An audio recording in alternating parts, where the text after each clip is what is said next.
मुंबई के गोरेगांव से बड़ी जानकारी मिल रही है। गोरेगांव में अवैध दरगाह पर जबरदस्त एक्शन लिया गया। अवैध दरगाह को तोड़ा गया है। तो महाराष्ट्र में अवैध दरगाह और मज़ारों पर यह बड़ी कार्रवाई पिछले कुछ दिनों से लगातार चल रही है और अवैध दरगाह को तोड़ा गया है। ये वो स्पॉट है जहां पर ये दरगाह बनी हुई थी, जिसे अवैध पहले घोषित किया गया और उसके बाद इसे जमींदोज किया गया है। गोरेगांव में अवैध दरगाह पर एक्शन हुआ है। अवैध दरगाह को तोड़ा गया है। महाराष्ट्र सरकार की तरफ से ये बड़ी पहल शुरू की गई है। जो अवैध मदरसे, दरगाह या फिर मज़ार जो भी बने हुए हैं उन्हें पहले चिन्हित करने का काम किया गया, लेकिन जब ये चिन्हित नहीं हो पाया और पैटर्न वैध नहीं मिला तो फिर उस पर कार्रवाई की गई। इन जगहों को डिमोलिश किया जा रहा है। जो अवैध दरगाह है उसको तोड़ा गया है। जी न्यूज़ पर आप एक्सक्लूसिवली ये तस्वीर देख रहे हैं। गोरेगांव से ये तस्वीर जहां पर अवैध दरगाह पर एक्शन हुआ है। अंकुर त्यागी मेरे सहयोगी ग्राउंड जीरो पर बने हुए हैं। अंकुर, ये कौन सी जगह है, कैसे आइडेंटिफाई होती है और इससे पहले नोटिस भी क्या यहाँ दिया गया? शिखा, मैं एरिया आपको दिखाने की कोशिश करूंगा। गोरेगांव का आर्य कॉलोनी इलाका है। यहाँ पर आप देखिए एक स्ट्रक्चर को जो बीएमसी के कर्मचारी हैं वो यहाँ से ले जाते हुए आपको दिखाई देंगे।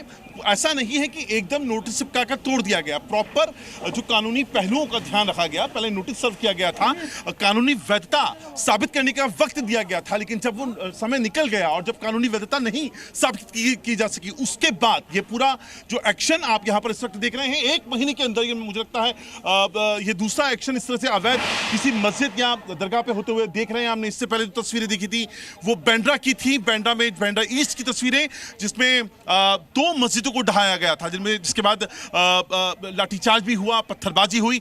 फिलहाल गोरेगांव के आर्य कॉलोनी में वैसे बिल्कुल हालात नहीं है। सुरक्षा पूरी तरह से मुस्तैद है। यहाँ अतिरिक्त सुरक्षा बलों को यहाँ पर तैनात किया गया है। पुलिस यहाँ पर इस बात को मेक श्योर कर रही है कि लॉ एंड ऑर्डर की सिचुएशन यहाँ पर क्रिएट ना हो जाए। लेकिन जो तस्वीरें इस वक्त मैं आपको दिखा रहा हूँ, सैयद हजरत सैयद बालेन अली शाह पीर बाबा इस दरगाह का जो नाम था, एक लोकल रहवासी भी यहाँ से जब निकल रहे थे, मैंने उनसे बात करी थी। उनका ये कहना था कि पहले बहुत छोटी दरगाह इसको बनाया गया था और धीरे धीरे अतिक्रमण कर इसको एक पूरा इतना बड़ा स्ट्रक्चर का स्वरूप दे दिया गया। बॉर्डर लाइन अगर आप देखें इस पूरी स्ट्रक्चर की जरा देखिए, आपको एक कितना बड़ा प्लॉट यहाँ पर कब्जा किया हुआ था। सरकारी जमीन यहाँ पर आर्य प्रशासन की, उसको जो एक धर्म के नाम पर एक स्ट्रक्चर यहाँ पे खड़ा किया गया और उसके बाद एक बड़ी दरगाह यहाँ पर क्रिएट कर दी गई। उसके बाद फिलहाल पूरा जो कानूनी प्रोसीजर होता है, लीगल प्रोसीजर को पूरा फॉलो करते हुए यहाँ पर नोटिस सर्व किया गया। ये भी मौका दिया गया कि आप अपने हाथ से हिसाब से इसको हटा दीजिए, लेकिन जब नहीं हटाई गई उसके बाद यहाँ पर पुलिस का एक्शन यहाँ पर इस वक्त यहाँ पर देखने के लिए मिल रहा है। मैं अपने कैमरामैन से कहूँगा आपको दिखाएंगे यहाँ पर ये उसके जो तोड़े हुए जो चिन्ह हैं जो स्ट्रक्चर के, आप देखिए टिन शेड है, इधर से ये जो ग्रिल है हरे कलर की, पूरी की पूरी हरे कलर की ग्रिल आपको देखने के लिए मिल जाएगी। ये इसको धर्म के तौर पर इसको जिसे ट्रीट किया जा रहा था, यहाँ पे इन्होंने बकायदा कलावा वगैरह इस पे बांधा हुआ है। ये पूरा वो स्ट्रक्चर है जिसको यहाँ पर तोड़ा गया है। और जरा सामने मैं अपने कैमरामैन से कहूँगा दिखाने के लिए आपको, पुलिस का हैवी बंदोबस्त, इस पूरी रोड को ब्लॉक कर दिया गया है ताकि कोई भी सामान्य आवाजाही यहाँ पर ना हो पाए। तो फिलहाल पुलिस ये कोशिश कर रही है कि स्ट्रक्चर तोड़ दिया जाए, साथ में लॉ एंड ऑर्डर की सिचुएशन क्रिएट ना हो जैसे बांद्रा में हुआ था। अगर हमने पिछले दिनों देखा था जब रेलवे स्टेशन के पास कार्रवाई हो रही थी तो उस समय जमकर लोगों ने वहां बवाल काटा था। जाहिर है सुरक्षा के लिहाज से भी यहाँ पर बंदोबस्त किए गए होंगे। मैं 360 डिग्री से आपको दिखाने की कोशिश कर रहा हूँ। आपको सामने पुलिस ने रोड पूरी ब्लॉक कर दी है, एक बड़ी गाड़ी वहां पे खड़ी कर दी गई है और सुरक्षा बलों को तैनात किया गया है, पुरुष और महिला दोनों सुरक्षा बल। इसके अलावा emergency response mobile surveillance control and command centre यहाँ पर उसकी गाड़ी यहाँ पर उसको खड़ा किया गया है।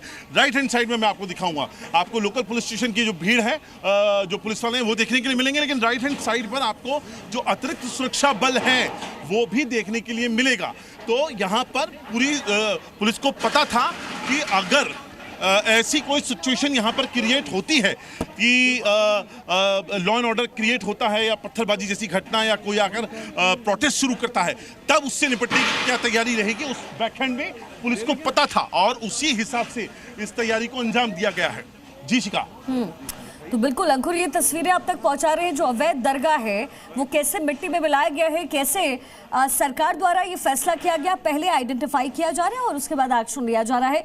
गोरेगांव की तस्वीर अंकुर मेरे सहयोगी आप तक पहुंचा रहे हैं। अंकुर, ये पूरी जो कानूनी कार्रवाई के तहत ये पूरी प्रक्रिया है, तो जाहिर है जो अवैध मदरसे हैं, जो इस तरीके की चीजें, जो मजार है, इसको लेकर के क्या वक्फ से भी कुछ कनेक्शंस है और क्या वहां तक भी नोटिस पहुंचा है? क्योंकि वक्फ का जो मुद्दा इधर बहुत गहरा है।